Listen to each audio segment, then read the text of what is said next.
नमस्कार, स्वागत है आपका एबीपी गंगा में। मैं हूं अवधेश। बुलेटिन की शुरुआत करते हैं। देश में लगातार कोरोना का कहर जारी है और बीते 24 घंटे के आंकड़े सामने आ गए हैं। फिर से रिकॉर्ड टूटा है।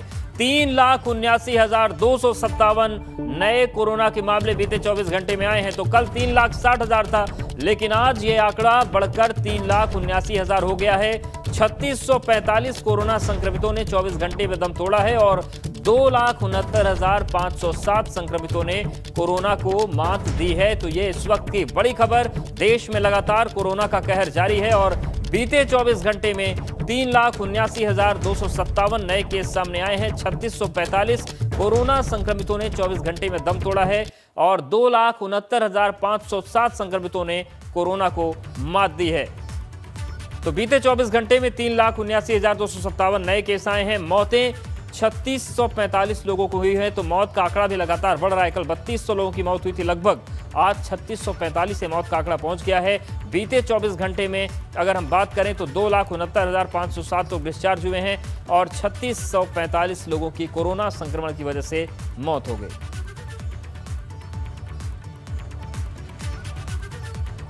तो ग्राफ कैसे बढ़ रहा है आप देखिए। 27 अप्रैल को 3,23,000 थे, 28 अप्रैल को 3,60,000 और 29 अप्रैल को 3,79,000 के पार। एक हफ्ते लगभग बीत चुके हैं जब आंकड़ा लगातार 3 लाख को पार कर रहा है और 26 अप्रैल के बाद ये आंकड़ा लगातार 3.5 लाख को पार कर रहा है। तो ये स्थितियां हैं। कोरोना मीटर पूरी तरीके से बेकाबू हो गया है। तो 21 अप्रैल को 2,95,000 थे और 22 अप्रैल के बाद से जो 3 लाख का आंकड़ा आया है वो लगातार मेंटेन हो रहा है। मतलब केवल 7 दिन के अंदर 21 लाख नए मामले आ गए और लगातार इसी तरीके से केसेस बढ़ते चले जा रहे हैं।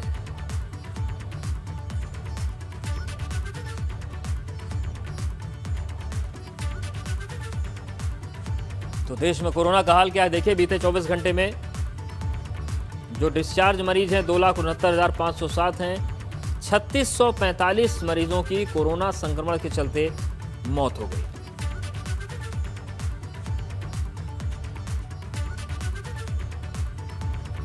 तो व्यवस्थाएं सुधारने की कोशिशें लगातार चल रही हैं, दावे भी हो रहे हैं, टेस्टिंग भी हो रही है, लेकिन जिस तरीके से आंकड़ा बढ़ रहा है वो पूरी तरीके से बेकाबू हो गया है। कम्युनिटी स्प्रेड तो आप बिल्कुल दावे के साथ कह सकते हैं, क्योंकि स्थितियां गंभीर हो चुकी हैं।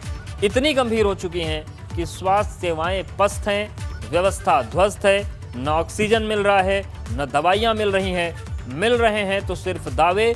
बहुत कम किस्मत वाले लोग हैं वो जिनको अस्पताल और उचित इलाज मिल पा रहा है। बाकी की जिंदगी भगवान भरोसे ही।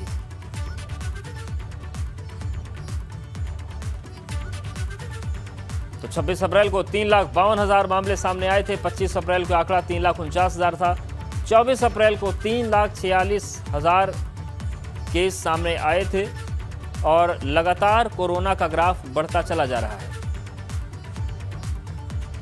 और विवेक त्रिपाठी हमारे साथ जुड़ गए हैं लखनऊ से। विवेक, लगातार आंकड़े बढ़ रहे हैं, लेकिन एक बात समझना बड़ा मुश्किल हो रहा है कि महाराष्ट्र के बाद उत्तर प्रदेश का संक्रमण के मामलों में नंबर आता है, जहां पर बहुत ज्यादा संक्रमण है।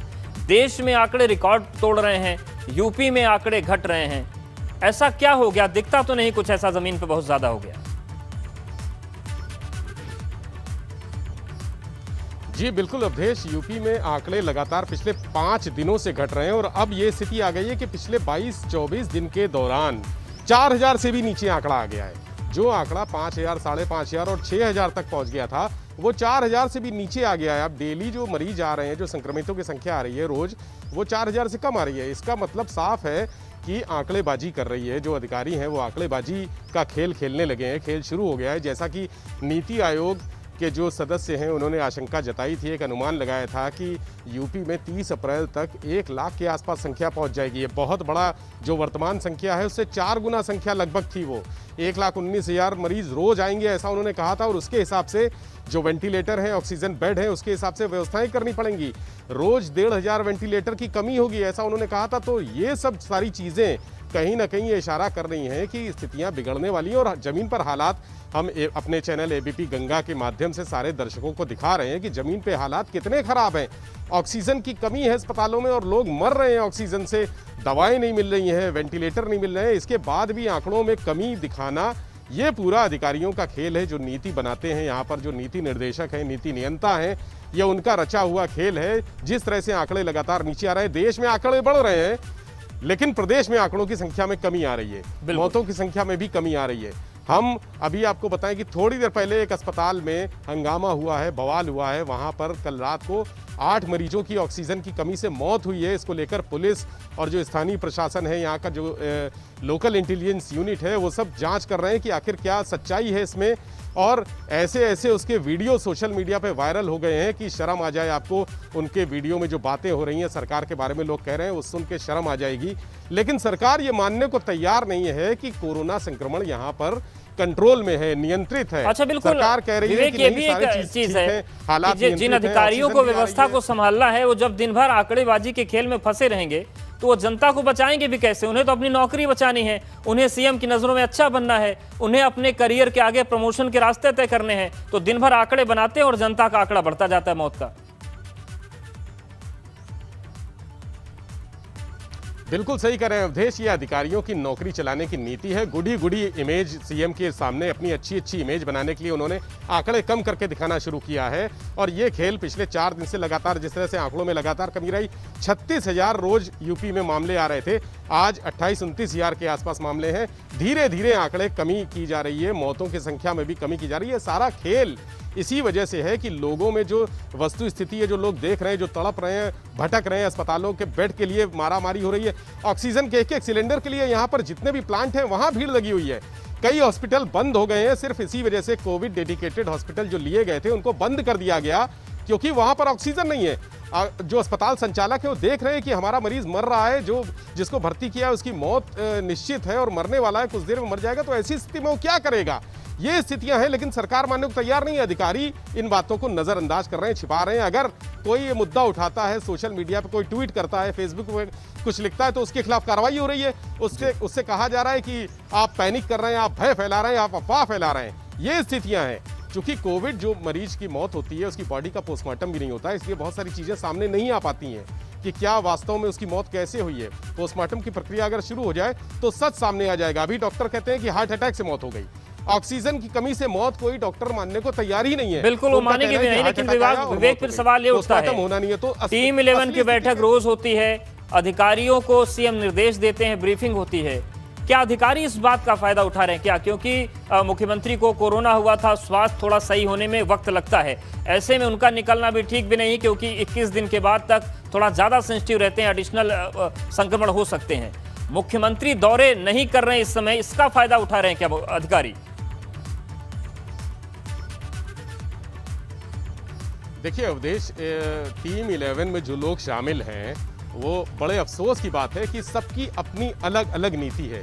जिलाधिकारी हैं, अपर मुख्य सचिव हैं, तमाम ऐसे अफसर हैं, सबकी अपनी अलग अलग, सब ज्ञानी हैं, सब विद्वान हैं और सब अलग अलग नीति चलाते हैं। तो टीम 11 के बीच में आपस में कोऑर्डिनेशन ही नहीं है। टीम 11 जो जानकारियां दे रही है, एक अपर मुख्य सचिव स्वास्थ्य जो है अमित मोहन प्रसाद, वो एक दिन एक आंकड़ा जारी करते हैं कि आज कोरोना के इतने मरीज आए। थोड़ी देर बाद लखनऊ की प्रभारी डीएम रोशन जैकब एक दूसरा आंकड़ा जारी करती हैं कि आज लखनऊ में इतने मरीज आए। तो ये कोऑर्डिनेशन की कमी है। सब अपनी इतनी दाल पका रहे हैं, खिचड़ी पका रहे हैं, सब अलग अलग, उनका सारा सिस्टम ही अलग है, आपस में कोऑर्डिनेशन नहीं है। सब मिलके अलग अलग मुख्यमंत्री को भ्रमित करने वाली जानकारियां दे रहे हैं और उन जानकारियों के आधार पर ही मुख्यमंत्री को लगता है कि सारी चीजें धरातल पर ठीक है। लेकिन यहाँ स्थितियां क्या है, आप जमीन पर आके देखिए, अस्पताल में लोग भटक रहे हैं, लोग रो रहे हैं, चीख रहे हैं, चिल्ला रहे हैं, ऑक्सीजन के लिए मारामारी है।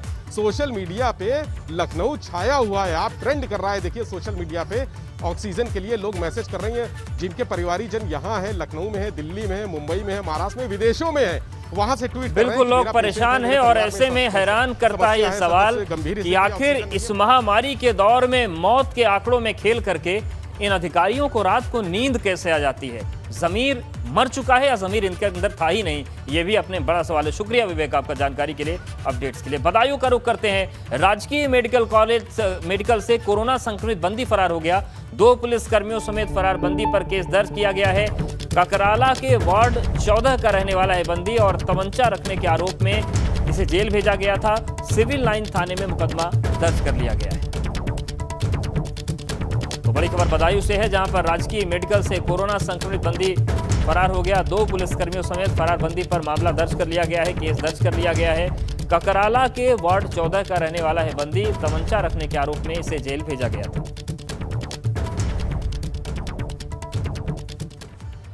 और एक बार फिर से यूपी के लिए राहत की बात है। लगातार चौथे दिन यूपी में कोरोना के आंकड़ों में कमी देखी गई है। 24 घंटे में यूपी में कोरोना के 29,824 नए केस मिले हैं, जबकि 24 घंटे में 266 मरीजों की कोरोना से मौत हुई। वहीं राजधानी लखनऊ में पिछले 24 घंटे में 3,759 नए केस मिले हैं, जबकि 13 लोगों की मौत हुई है। हालांकि लखनऊ में ठीक होने वाले मरीजों की तादाद भी काफी ज्यादा है। यहां 24 घंटे में 6,214 मरीज ठीक हुए हैं। प्रदेश की स्थिति इस प्रकार है। विगत 24 घंटों में संक्रमण के 29,824 नए प्रकरण सामने आए हैं। इसी अवधि में उपचारित होकर डिस्चार्ज होने वालों की संख्या 35,903 है। इस प्रकार जो नए केसेस आए उससे ज्यादा लोग आज डिस्चार्ज में हैं। करीब करीब 6,000 लोग ज्यादा डिस्चार्ज किए गए हैं। अब तक कुल मिलाकर 8,70,864 लोग संक्रमण के पश्चात स्वस्थ हो चुके हैं। सभी अवगत हैं कि ऑक्सीजन के सहित बेड बनाने में ऑक्सीजन की आवश्यकता पड़ती है। ऑक्सीजन की उपलब्धता, जैसे अभी हमारे साथी ने बताया, ऑक्सीजन की उपलब्धता को बढ़ाने का पूरा प्रयास किया जा रहा है। उसमें टैंकर्स की थोड़ी समस्याएं हैं, वो टैंकर्स की समस्याएं दूर की जा रही हैं। बेड हर जगह पर, हर जिले में माननीय मुख्यमंत्री ने निर्देश दिया है कि कम से कम 200 बेड हर जिले में बढ़ाए जाएं। और इसके साथ साथ जहां पर जिन भी हमारे संस्थानों में अपनी ऑक्सीजन के प्लांट हैं, वहां पर भी बेड की संख्या जल्दी से उसको बढ़ाने का प्रयास किया जाए। और बड़ी खबर शामली से है। कोरोना संक्रमित बीजेपी नेता चंद्रप्रकाश का निधन हो गया। 2 दिन पहले मां का भी निधन हुआ था। 3 दिन से उनका अस्पताल में इलाज चल रहा था, लेकिन आज उनका निधन हो गया। तो शामली से ये बड़ी और दुखद खबर। तो कोरोना संक्रमित बीजेपी नेता चंद्रप्रकाश का निधन हो गया है। 2 दिन पहले मां का भी निधन हुआ था। बीजेपी को लगातार झटके लग रहे हैं। 3 विधायकों का अब तक निधन हो चुका है। और शामली से भी खबर आई, जहां पर बीजेपी नेता चंद्रप्रकाश का निधन हो गया। 2 दिन पहले मां का भी निधन हुआ था। 1 मई को होने वाले 18 साल से ज्यादा उम्र के लोगों के लिए कोविड वैक्सीनेशन का रजिस्ट्रेशन शुरू हो गया है। बुधवार शाम 4 बजे से सरकारी पोर्टल पर रजिस्ट्रेशन शुरू हुआ था। हालांकि शुरुआत में सर्वर कुछ धीमा जरूर रहा, लोगों को रजिस्ट्रेशन के लिए थोड़ा इंतजार करना पड़ा, लेकिन बाद में ये परेशानी काफी हद तक दूर हो गई। आप भी रजिस्ट्रेशन करवाइए cowin.gov.in पर। इसके अलावा आप आरोग्य सेतु और उमंग ऐप पर भी वैक्सीनेशन के लिए रजिस्ट्रेशन करवा सकते हैं।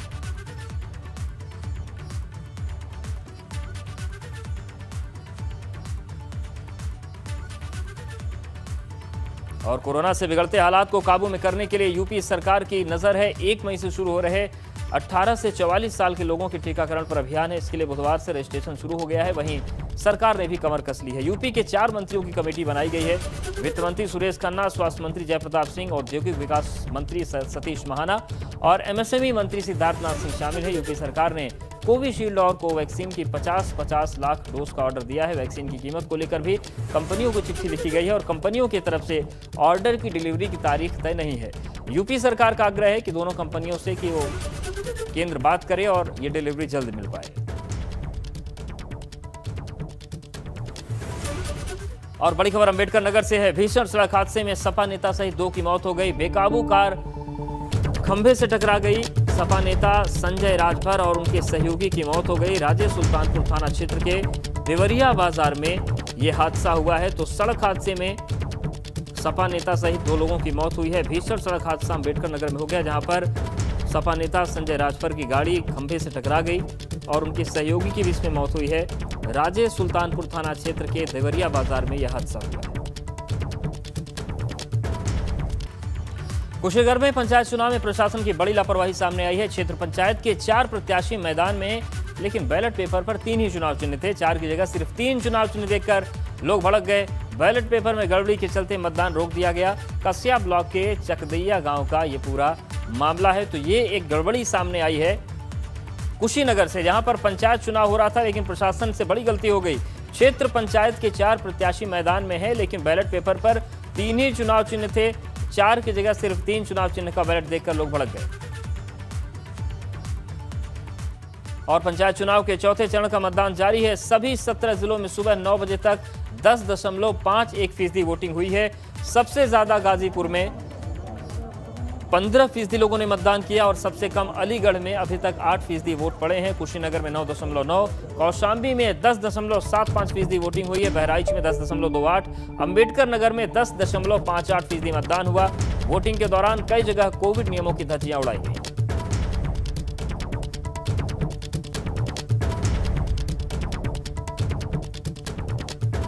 तो सबसे ज्यादा मतदान गाजीपुर में हुआ है, 15% वोटिंग यहां पर हुई।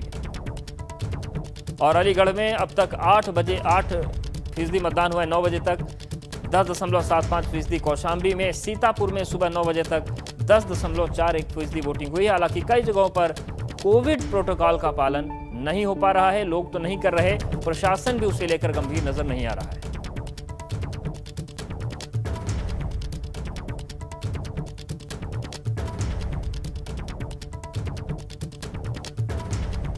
तो 9 बजे तक का मतदान प्रतिशत सामने आ गया है।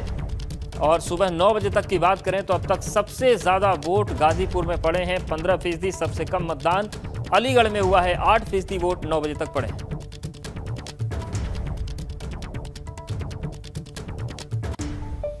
चाहे कोरोना का कहर हो या फिर वोटिंग से जुड़ी कोई भी खबर, हर तस्वीर सबसे पहले एबीपी गंगा आप तक पहुंचा रहा है। लेकिन कोरोना के साए में हो रहे मतदान हालात बिगाड़ सकते हैं, क्योंकि यहां पर कई जगह पोलिंग बूथ पर कोविड नियमों की धज्जियां उड़ाई जा रही हैं, जिसकी तस्वीरें आपके सामने टीवी स्क्रीन पर हैं। मऊ, फर्रुखाबाद और सीतापुर की आप तस्वीर देखिए, किस तरीके से मतदान केंद्रों पर भारी भीड़ है। अच्छी बात है कि लोग मतदान करें, लेकिन इस वक्त जान बचाना बहुत जरूरी है, संक्रमण से बचना जरूरी है। लेकिन सोशल डिस्टेंसिंग की कोई स्थिति ही नहीं नजर आ रही है। लोग अपनी जिम्मेदारी नहीं निभा रहे, लेकिन प्रशासन को भी कोई फर्क पड़ नहीं रहा है।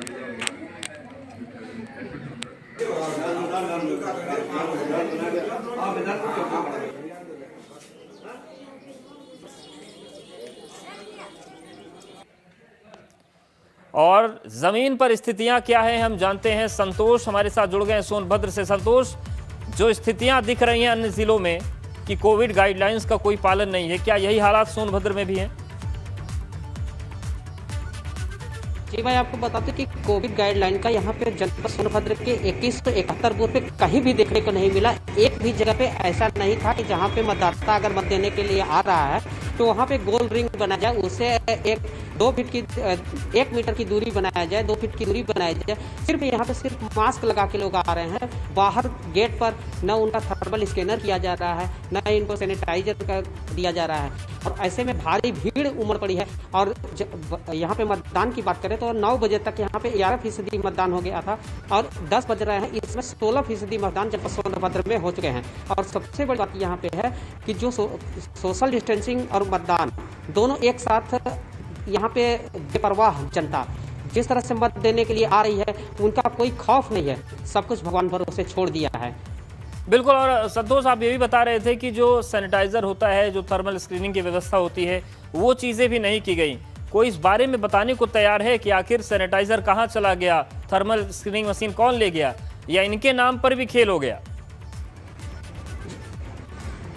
जी मैं आपको बता दूं कि जनपद में एक प्रेक्षक भी नियुक्त है और यहाँ पे 49 ये जोनल मजिस्ट्रेट और 147 जो है सेक्टर मजिस्ट्रेट बनाए गए हैं।